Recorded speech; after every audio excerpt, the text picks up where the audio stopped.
rapport commandé par trois ministères, hein, le ministère de l'Intérieur, le ministère de la Justice et le ministère des Affaires étrangères, vient de révéler ce qu'on sait depuis des années et des années, à savoir que les frères musulmans, l'islamisme conquérant, radical, exerce depuis des années et des années une action souterraine pour contrôler le pays.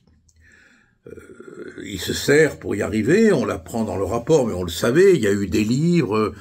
Je rappelle quand même que certains proviseurs de lycée ont pris la peine de décrire ce qui se passe actuellement dans les collèges et dans les lycées.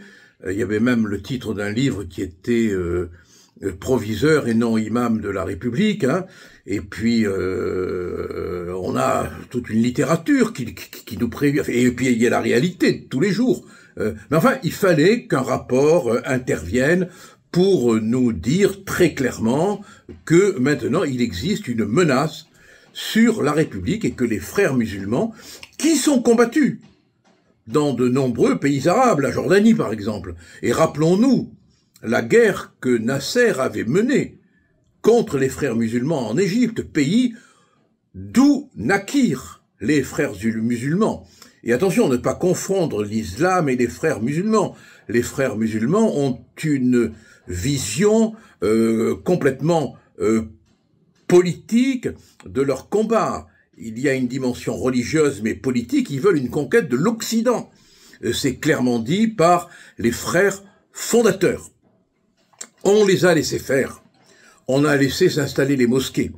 Ils utilisent, le rapport le dit, l'instrument de l'islamophobie que de nombreux imbéciles, des perroquets ont répété à longueur de temps pour empêcher toute forme critique d'un islamisme violent, d'un islamisme radical. On en est là aujourd'hui. On a un rapport qui nous dit ce qu'on savait. Ce qui est incroyable, c'est qu'on est feint de ne pas savoir. C'est qu'on est fait comme si ce que le rapport nous dit, on ne le savait pas.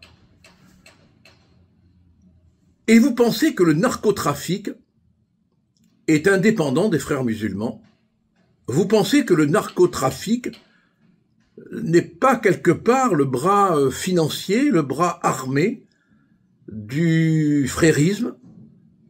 Très sincèrement, je me pose la question. Et je pense qu'on devrait honnêtement se poser la question. Mais les frères musulmans, sauf erreur de ma part, hein, sont toujours là, en France. Je ne pense pas que, pour l'instant, on ait pris des mesures d'évacuation. J'aime bien ce terme d'évacuation. Bon, je ne pense pas, hein. Qu'est-ce qu'on va faire? Est-ce qu'il n'est pas déjà trop tard? Le burkini, le voile, ce sont des instruments de propagande. Enfin, quand même, il y a 30 ans, on n'entendait pas parler du burkini. Il y a 30 ans, on n'entendait pas parler du voile. Ça prouve bien que ce sont des instruments qui ont été mis en place et qui n'ont rien à voir avec la religion, mais qui sont destinés à occuper le terrain, à créer la polémique, à susciter des débats fabriqués de toutes pièces, avec les éternels imbéciles consentants qui viennent parler de la défense du voile, enfin, et puis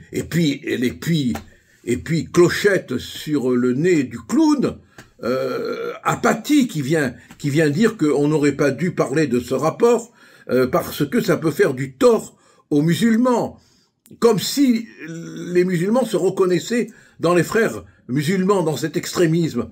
Mais il y a des musulmans qui sont pas du tout extrémistes. Voilà, on en est là aujourd'hui. Et il y a non seulement les frères musulmans qui constituent un danger, mais il y a aussi, et c'est terrible, c'est explosif, c'est menaçant, c'est nucléaire. Il y a la connerie. Et devant la connerie, ne restons pas apathiques.